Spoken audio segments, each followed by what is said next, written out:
We continue our reading of Turn Your Eyes Upon Jesus, an invitation to spend a year with your best friend, a daily devotional by author George R. Knight. Today we start reading from Part 4, Turn Your Eyes Upon Jesus at the Height of His Ministry, April 10. A revolutionary message. And he came to Nazareth, where he had been brought up, and as was his custom, he entered the synagogue on the Sabbath, and stood up to read. And the book of the prophet Isaiah was handed to him. And he opened the book, and found the place where it was written, "The Spirit of the Lord is upon me, because he anointed me to preach the gospel to the poor.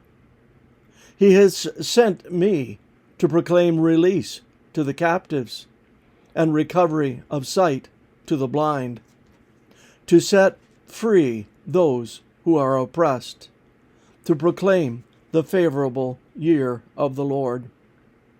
And he closed the book, gave it back to the attendant, and sat down.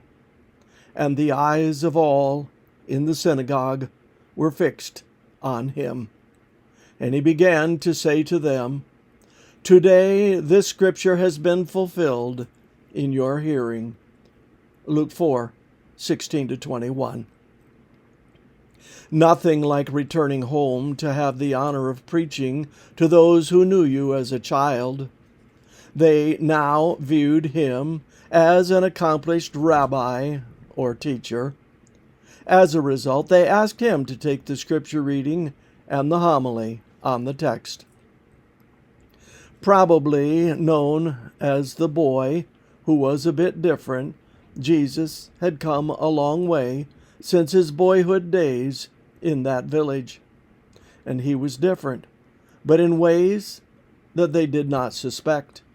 He had, in fact, become the most famous person ever raised in Nazareth.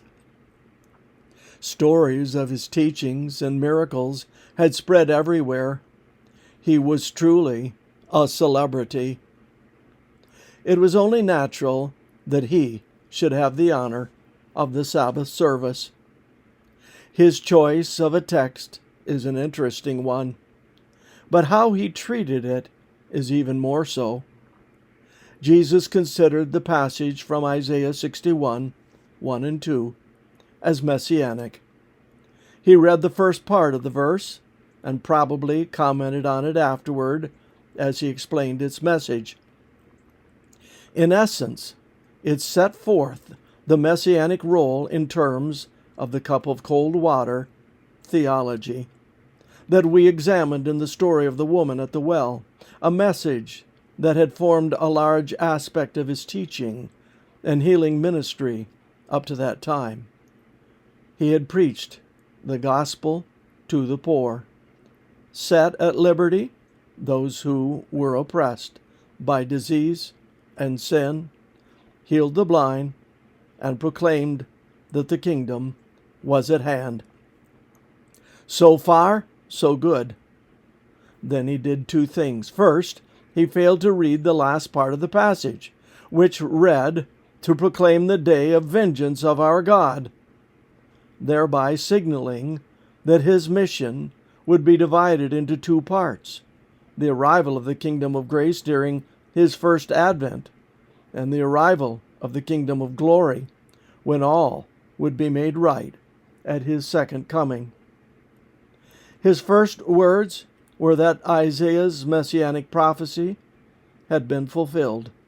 It was a claim that he was himself the expected Messiah.